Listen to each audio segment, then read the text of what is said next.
Hi there, thanks for checking out our repair channel. This is going to be hopefully a repair video on a Gallagher B700. This is a 7 stored joule unit, so it's probably 3 to 4 output joules. This is one of the bigger model battery ones that Gallagher makes. They got some bigger ones now that are out. I mean, they still make the B700. They also make a 16 joule called the B1600. And they've got some plug-in / battery powered units that are out there now that are in that 20 plus joule range. So this is a pretty medium powered battery powered unit. They sell this strictly as a 12 volt model, but you can buy it as a solar variation. It comes with the energizer. It comes with a great big, like 40-50 watt solar panel and a bracket and a regulator for the solar panel so it doesn't overcharge or damage your battery. But it's good to have a solar panel that's probably in the 50 watt range, because running this thing on a 12 volt on its own with no solar panel, it'll run it, if it's a fully charged, pretty good sized deep cycle battery, it'll probably run about 3 or 4 days before it finally runs down. Because this, I mean, you can put on half power, which is that middle setting, which it won't put out as much charge to the fence, but it doesn't pull and drag down, drag the battery down as fast as well. So you could put it on half power and probably get a week out of it, maybe a little longer. But it's a pretty good unit. They don't get very many of these battery powered, this model anyways, of the battery powered. Probably not a whole lot of them out there, because it takes a pretty particular situation to have something this big that's battery powered, because you could get a plug-in AC powered Gallagher, twice the power for about the same price you can buy one of these for. That goes for most brands. You get a 12 volt or a solar powered version of a unit, they always cost more than their AC counterparts. You get more bang for your buck with a AC powered unit than you do a plug-in or a DC battery one or a solar variation of one.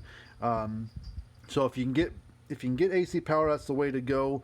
But sometimes you're out in the middle of nowhere and you got a great big area, or you got a lot of grass on the fence and you need something, got some power behind it, and sometimes you have to go with a bigger joule battery powered unit. But let's tear into this thing and see what we got going on. So this has got came with a set of fence and ground leads with it. It's pretty simple of operation how this thing works, but we'll get this thing tore open here.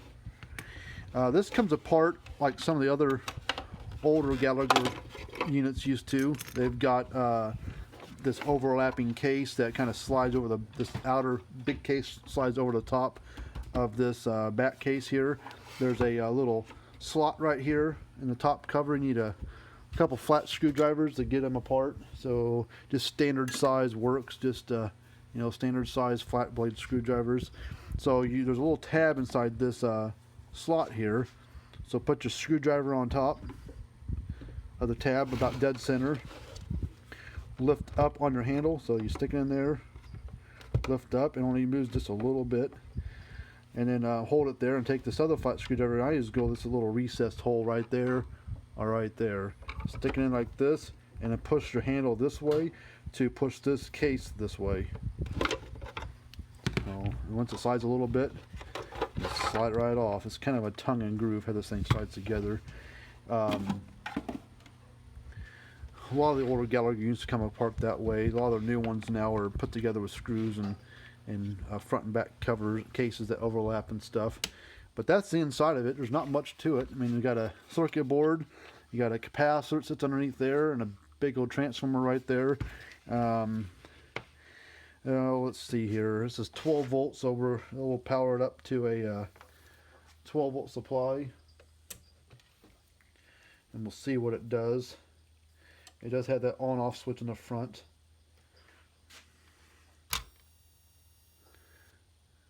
Well, it came on and kind of hummed, but that's about all it did. So it means it's getting power. There's no fuse on this thing. The quick thing to do, I guess we can check a few small parts on the board, but my gut tells me it's probably got either, I don't know, maybe bad capacitor underneath the board, or it could be this inverter thing here that bumps the voltage up to like 400 or 500 volts up to that capacitor. But we'll check this diode first, since it's the biggest thing here we can get our hands on. That's easy to test. Well, that looks good. Reverse it. Well, maybe the diode's bad.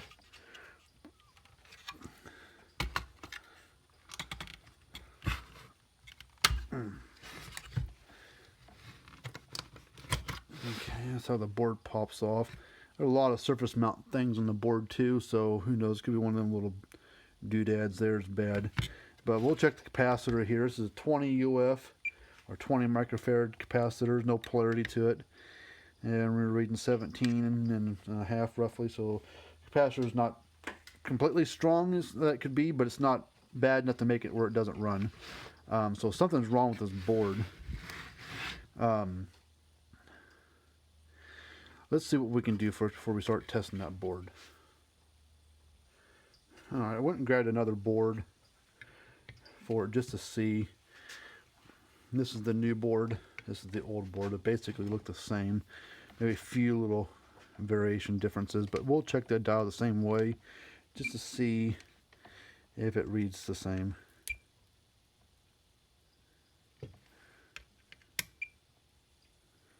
It's acting the same, so the dial is probably not the issue.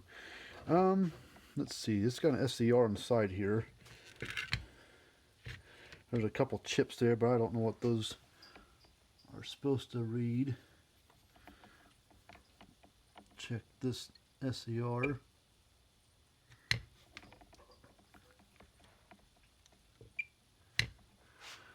Okay, that's fine.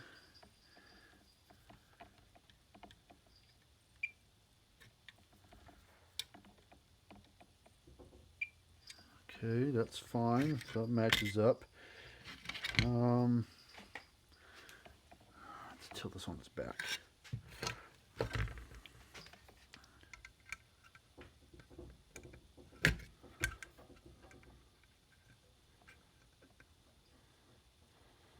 That might not be an SCR. That's not. It's probably a thyristor. I think they test a little bit different. Okay, well, I'm not going to dig too deep into that board. There's a lot of things on there. I don't know what they are.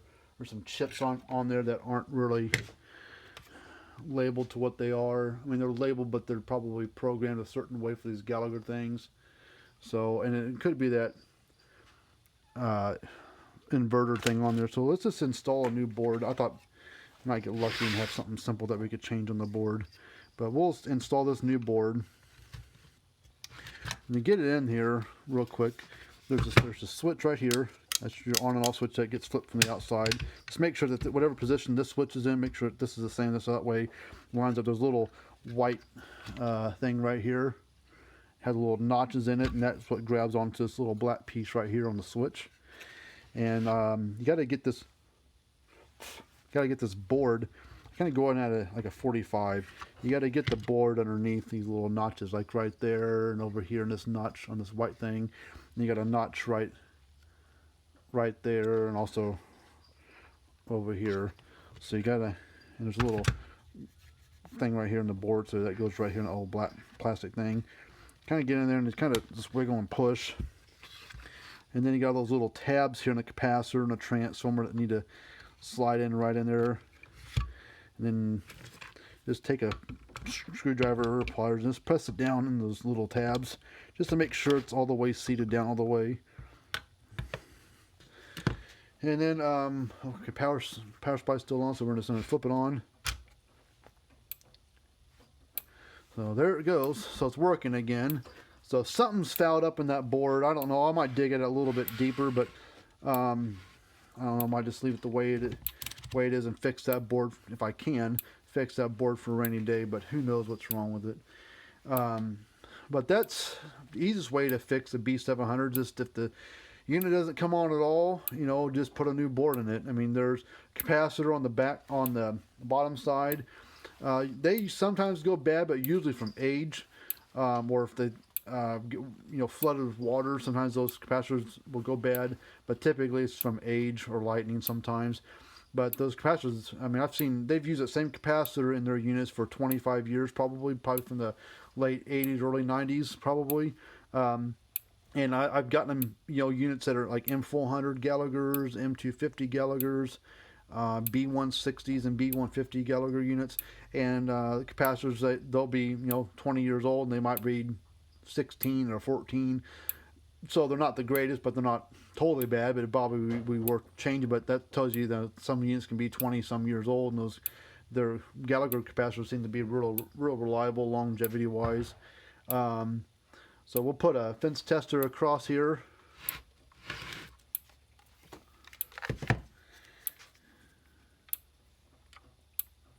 See, we're getting about 9,000-10,000 volts, somewhere in that range.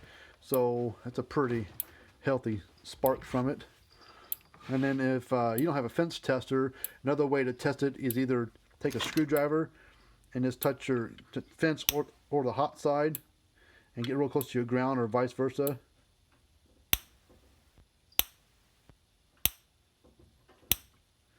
So see, it shoots a pretty nice spark. You can do it from the outside, or if you're on the inside, you can do it right here.